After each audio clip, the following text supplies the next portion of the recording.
Hi everybody and Happy New Year. Brendan here with another edition of This Month in Punk Rock History. As we recover from eggnog hangovers, we can sit back and listen to all the new records we got as gifts. How many of you got best of albums or box sets as gift, and how many of those included Peel sessions? Groups like The Jam, The Damned, The Skids, Susie and the Banshees, The Fall, UK Subs, The Smiths, Joy Division, The Cure, and many, many more have compilation albums featuring performances recorded for BBC Radio 1 DJ John Peel, who became known to give bands of the underground scene their big breaks. This month in punk rock history, we look at John Peel and his influence on punk rock. But first, as always, I want to take a moment to offer a quick shout out to my host, Sweet Jimmy Network. Check out previous editions of This Month in Punk Rock History, as well as 60-second reviews, all new greetings, and tales from the thrift. And also, don't forget to like and subscribe and start fights in the comments section. Now, let's get into it.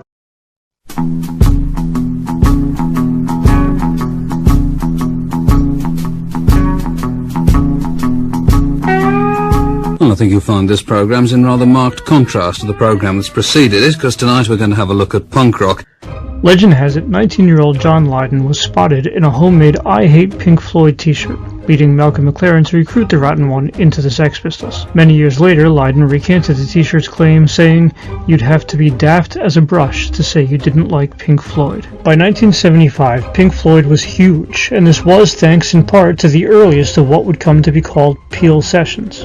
That was in 1967 on John Peel's first ever appearance on BBC Radio 1. Peel is said to have first encountered Pink Floyd's music while working in the US. Peel actually got his start in American radio, bouncing from Dallas to Oklahoma to California, where he also witnessed the birth of the hippie counterculture. Fleeing potential legal issues in the US, Peel returned to his native UK, where he hosted The Perfumed Garden on the pirate broadcast radio station Radio London. When anti-piracy legislation shut down the station, it wasn't long before Peel was snatched up by BBC Radio 1. Now, as a public entity, the Beeb had to follow the rules. One such rule limited the number of records that could be played per day. What came to be known as needle time left a lot of airtime to fill. This, in turn, led producers to invite bands into the BBC studios to record special live performances known as sessions. While this arrangement may have been a bit stressful for producers, it allowed artists to showcase yet-to-be-released materials, and in some cases, it gave time to complete unknowns. By the mid-1970s, Peel was bored with the offerings of the rock establishment. He later told Flipside magazine, at the time, almost all the new bands comprised of people who had previously been in successful bands that had broken up and reformed. And then Peel got his hands on the Ramones' debut LP. The intensity was frightening, he says, so I played it 5 or 6 tracks on the next show. Peel reports receiving mail demanding he cease playing the record, a signal to him to lean hard in the opposite direction. And lean he did. By the close of 1976, Peel was almost all about punk. When the BBC brass contacted Peel's producer John Walters to inquire whether Peel was playing this new music, Walters assured the controller they had played little else.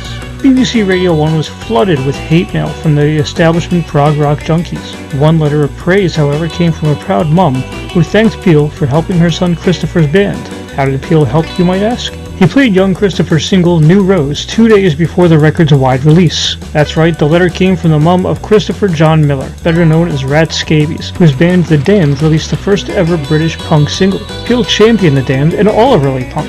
On December 10, 1976, Peel devoted his show to a punk rock special featuring The Damned's first Peel session and the recordings from the Ramones, the Saints, the Sex Pistols, Television, Tough Darts, Pere Ubu, and more.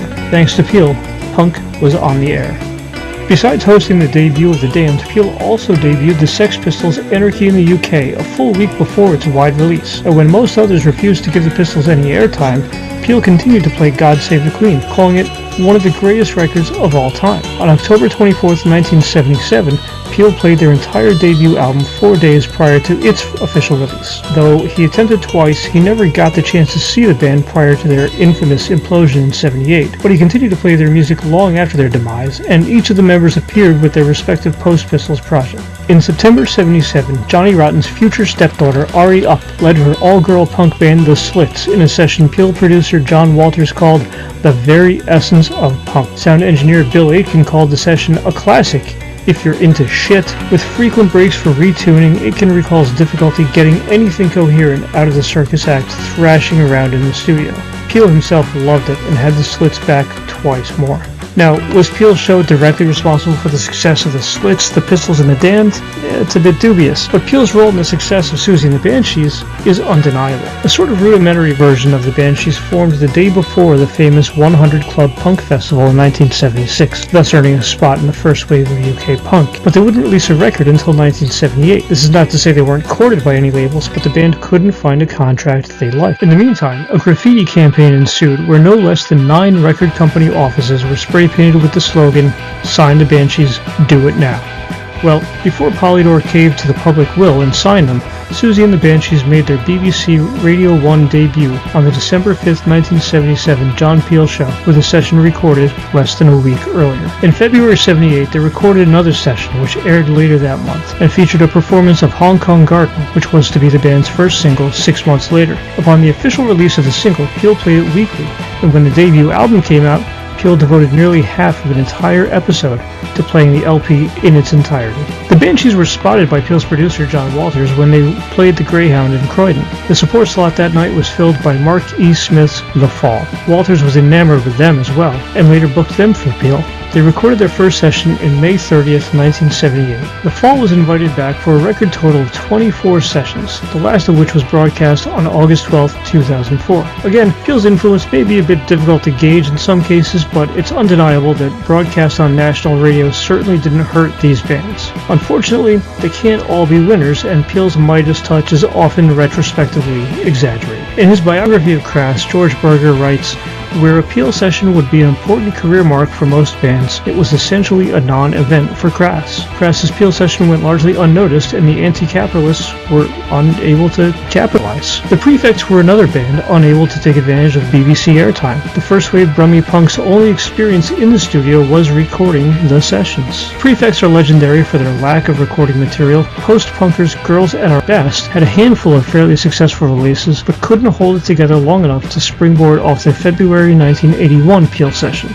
With more than 4,000 sessions by more than 2,000 artists spanning 37 years, it's impossible to get into great detail on who was and was not given a hand up by Peel. Author John Robb called Peel's show a vital lifeline to a musical generation. Artists such as Tony James of Generation X, Jake Burns of Stiff Little Fingers, and John O'Neill of The Undertones all cite the Peel show as influential in the embryonic stages of their respective careers. Peel continued to do his show up until his death in 2004, and his legacy lives on in numerous Peel session recordings available today. That's it for our look at John Peel. Thanks for watching. One more thing to mention about the Peel show is that one legendary punk band that never recorded a Peel session was The Clash. They got as far as the studio but aborted the session midway. Well, Peel's loss is our gain. Join me next month when we discuss The Clash's first tour of the United States.